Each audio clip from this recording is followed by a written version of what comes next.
Welcome to Nasdaq TradeTalks, where we meet with the top thought leaders and strategists in emerging technologies, digital assets, the regulatory landscape, and capital markets. I'm your host, Jill Malandrino, and joining me on the desk at the Nasdaq market site is Matthew Tuttle, CEO and CIO of Tuttle Capital Management, William Rhind, founder and CEO of GraniteShares, and Scott Acheychek, COO of Rex Shares. We're here to discuss how covered call strategies are evolving to new structures and some of the limitations to the upside in traditional covered call ETFs. Are also going to discuss single stock ETFs and some innovation that we're seeing in other areas within the space as well. It is great to have everyone with us. Welcome back to Trade Talks. Thank you. This is, it's an interesting topic as we continue to see innovation in this space and how you're starting to see that demand, the increasing demand, Matt, for covered called strategies. Where are we right now with that? What are some of the unique attributes and what differentiates the products? So really, we're in a situation, investors always want income. And with interest rates having been going up, the past few months, bond products just haven't delivered.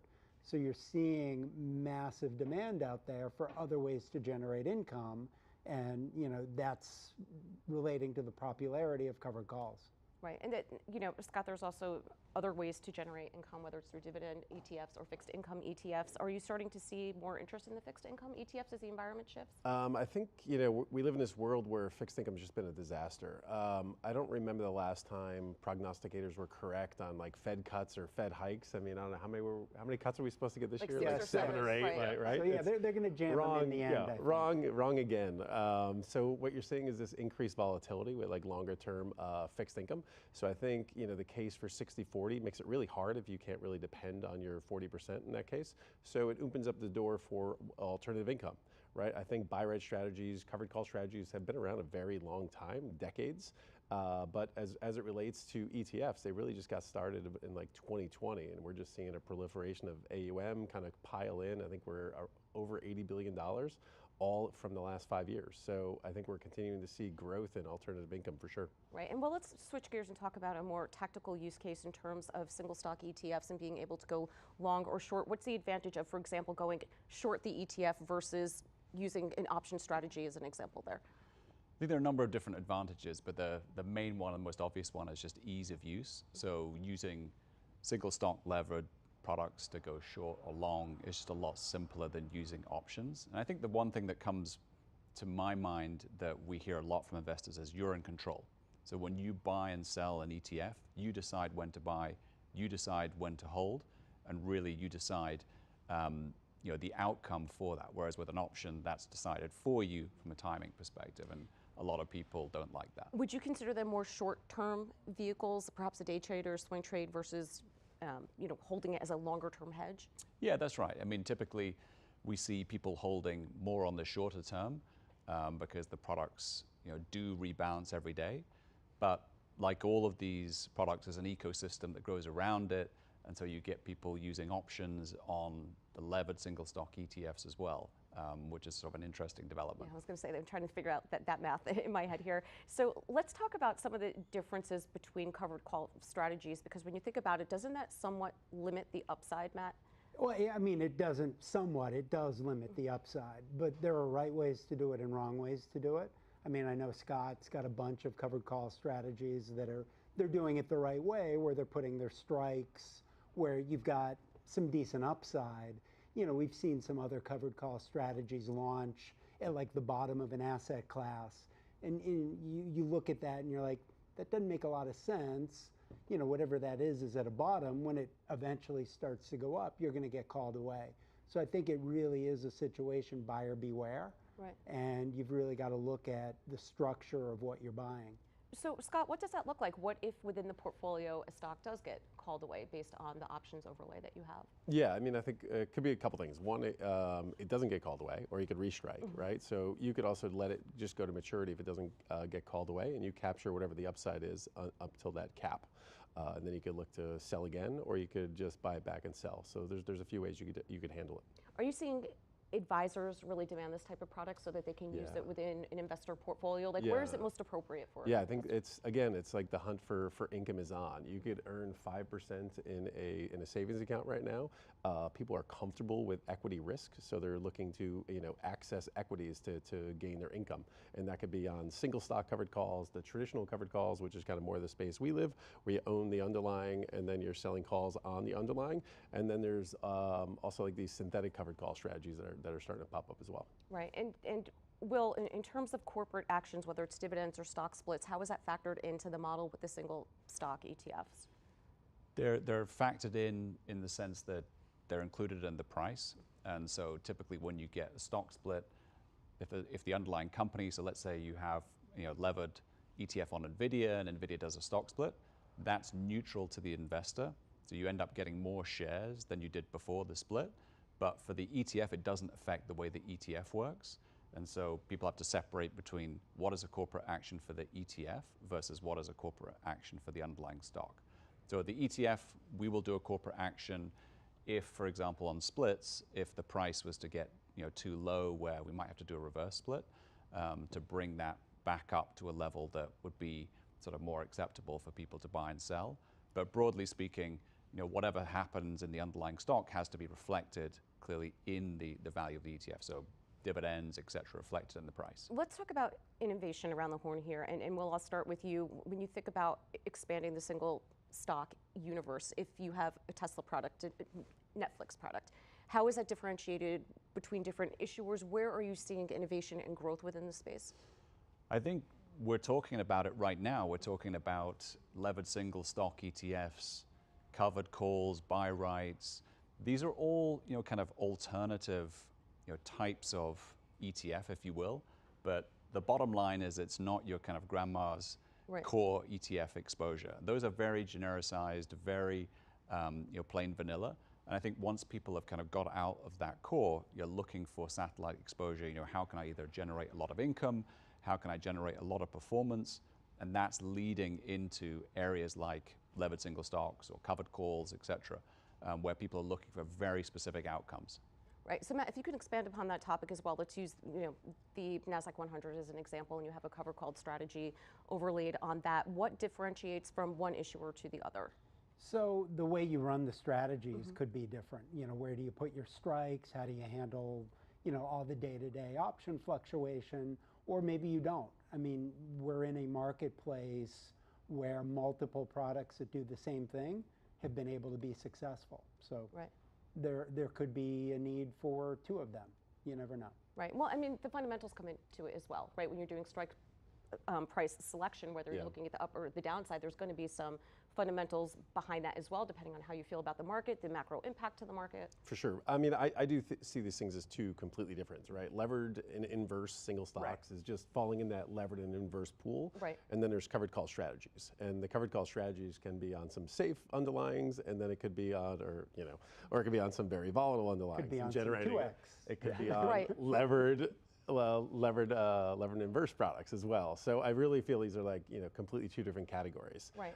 The levered and inverse space, I mean, it basically started, and I think the big benchmark out there is the levered Nasdaq 100. And so what you've seen over time is like, evolution of new products, kind of maybe taking more targeted approaches. So I'm not surprised to see levered single stocks take off, because we started seeing some success with microsectors, which is basically just like these smaller baskets. So you get more targeted exposure. So you have the big benchmarks, then you have some more targeted exposure.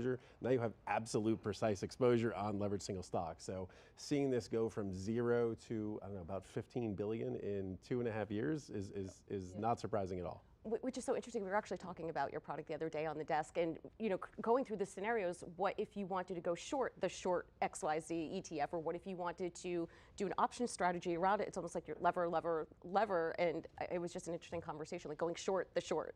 Yeah, I think it just goes to the ecosystem argument with ETFs, and that once you get a product that trades a lot, then people typically add to that ecosystem by launching options on the ETF. That's out of our control, but people will list options on ETFs, and then that gives birth to numerous other amounts of strategies and applications. We do see people trading options a lot on our levered ETFs, and I talk to a lot of retail investors who are using option strategies either for income or just outright calls and puts, where one of the big advantages in a lot of cases for levered and inverse ETFs is often it's a lower price. Right. So for the smaller retail investor who may be, hey, I only want to allocate $1,000 to this.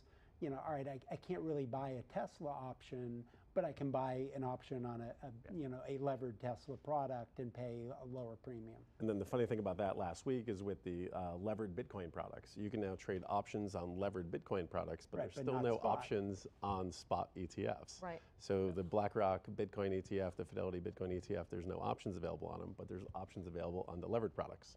Right, which is somewhat counterintuitive to me. Even when they did the Bitcoin futures ETF launch, you would think that they would have started with spot, then rolled over to more complex You would think. products. Yes. Right. Well, I mean, let's talk about some of the levered volatility products that have not ETFs but ETNs that have that futures component in it. Which, of course, us sitting around the table, we understand it's not a longer-term hedge because of the futures component. So I find it interesting, what is brought to market and what isn't. So I'm curious to see how that evolves in the digital asset space as well. Are you seeing more demand for not digital assets, but alternative forms of investments as well? Yeah, oh, for sure. It's, whether it's a Bitcoin product or I'm sure they're going to evolve into other crypto products as well. Ethereum's probably coming very soon. Solana maybe? Yeah. Solana maybe, and just like Will was talking about, once you start having a couple products in the marketplace, then there's options on some products, then you just start having fun creating, more alternative products. structures. Yeah. Yes. See, but that's what's More interesting because you ask innovation. yourself how many more ETFs can come to the market, right? And how much Many. more innovative can you get? But We've been asking that question for for what, 25 years. 25 years, right? And they're keep being more and more and more. So the I think answer we'll is launch more this year Yeah. than we did at the record. So this year's already on track to launch more ETFs than we've ever done. Well, because of all the derivatives off of those ETFs. So Absolutely. let's And the answer- acceptance of the derivatives on these Right. products, yeah. What do you think quantifies for a successful ETF, whether it's assets under management, strategy? How do you decide, okay, we want to put this to work? If I'm looking from afar without doing a deeper dive, I think, one would look at assets, right? Is that product successful? Is it above certain levels of AUM? That's it. Now, if I'm looking to make an investment myself, it's way more into what is the strategy? How does this work? Does it work for me? Yeah.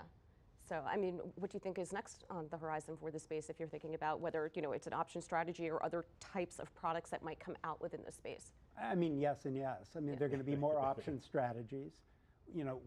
We've all filed for a whole bunch more levered single stocks. And I think you could really see a whole ecosystem of the stocks that self-directed retail guys like to trade, all having levered and inverse ETFs on them, corresponding options. There's going to be more in crypto. There's going to be Ethereum. There may be Solana. There may be some of the other things. Once you've opened that box, you can't close it. And then there's going to be stuff that, I know I sit around all day trying to come up with ideas. I'm sure you do. There's going to be I stuff. think that's part of the job. Yeah. I mean, I'm going to wake up tomorrow and be like, oh, wow, I came up with a great idea. But it's not even just self-directed traders. Like, we get calls from financial advisors, and they're like, my clients are up to their eyeballs in NVIDIA, so we're looking for inverse products just to hedge that, because I don't want to make a taxable, taxable transaction for my clients. At the same time, I don't know if I love it being at these lofty levels. So, they're all looking at various ways to short it. Right, and they can't outright short, Correct. and they probably can't buy puts, Correct. and even if they could, they And it's probably just wouldn't so know how much to. easier in the ETF Right. wrapper. And everyone understands the ETF wrapper. Right. It's digestible. point, it's not yeah. quite as exotic. Well, at this Yeah. point, it's not quite as exotic as some of the other strategies. Which is why I think Bitcoin is interesting. Right. Because guys, our age probably aren't going to go and buy Bitcoin directly. Yeah. Well, And the best application for the ETFs is always like solving that problem. And at least as far as leverage goes, it's institutionally priced leverage to the masses, and that's the big appeal. And then we talk about options or anything else. It's targeting something very specific. So the need for income above and beyond what you can get with traditional products.